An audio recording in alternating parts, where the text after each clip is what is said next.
Hi, Jaden. Hi po. Congratulations nakapasok ka sa official I think, candidate ng Mr. Jan. How does it feel na sa maraming kalaban mo today, isa ka sa nakapasok? syempre po flattered, unang-una, and then thankful din kay Lord, syempre. Pinangarap ko lang to dati before ako mag-start ng pageant. Yan, this is one of my target din talaga na pageant. So yan po, I'm really thankful, lalo na sa mga supporters po, and mga naniniwala na may pag-asa tayong manalo. Yan po. For now that you enter mo yung pageant, how about yung sa TikTok side, yung bench? Wala Uh, namang conflict. Wala naman po siyang conflict, and I can make time if you really want, uh, if you really want to do other things, if you really love them, you can make a way. Yun po. Do you think yan yung naging edge mo para, yung film edge mo yun para makapasok as one of the finalists? Yes po, I can feel that this is one of my edge kasi since nowadays technology and mas more on social media tayo, this can be the platform for me so I can gain more support and I can uh, tell them my advocacy of yun nga, social media management. Pwede mo kwento kung paano ka nakapasok? Sinong nag-edit? Kasi totoo niyan, nagka-title ako sa Quezon Province and that provide opportunity for us to join national pageants. So that is the first thing. And aside from that, I push myself kasi I want to be better every day. Paano yung, paano yung ano kasi, yun eh, hindi magamit yung real, mas kilala ka dun sa screen name mo eh. Yes, Then, entering this project, kasi sa real name, full name mo. So, wala ba maging conflict? Kasi recall ng mga tao, kahit ako, as Jaden, not as Jonas. No conflict naman po. I'll still use both of them if really that's what you preferred or kung ano po yung preferred ng tao. I'll still use them.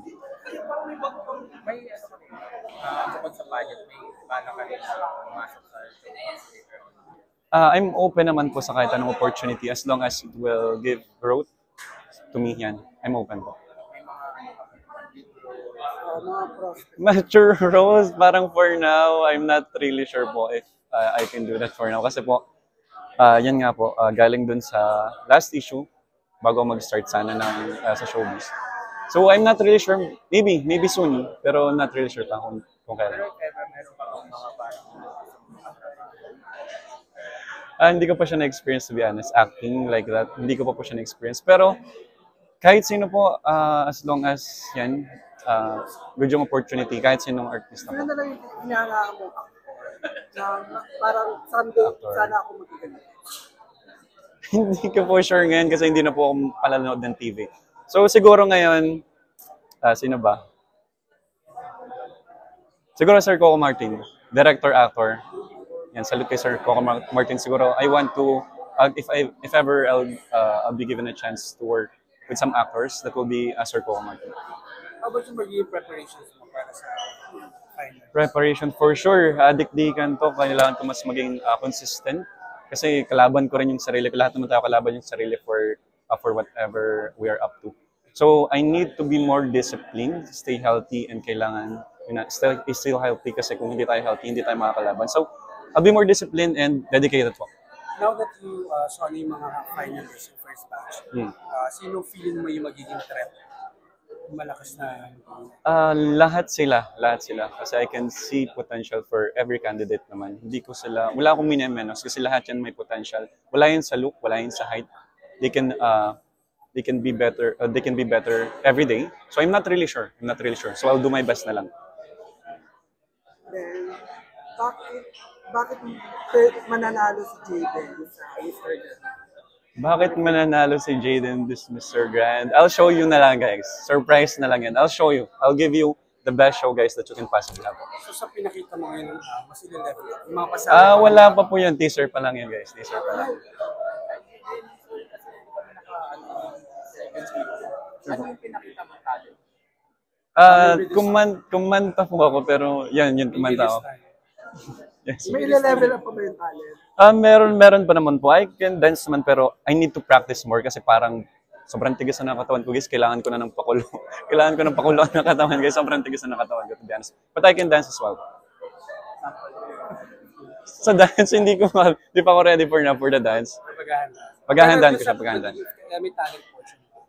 Si Mr. Jan, meron. As far as I know po, meron. Pero ikaw, ano ba yung are you singing, dancing? Yung mas Surprise po, I can disclose muna kasi kailangan natin, guys, magpasabog. Relasyon sa ano mo, dito, sa body, paano mo siya inaalagaan? To be honest, kailangan lang, yan, may limit. Every time naman kailangan may limit for everything para hindi masobrahan. And for the body, yan, we need to eat healthy and more of chicken. And since I do work out and kailangan ma-maintain yung body. Yan po. Then we saw you sa bench fashion week. Ito na yung mga fitness mo. Yes, So ma'am. how was it naman yung feeling na nakarank ka sa bench?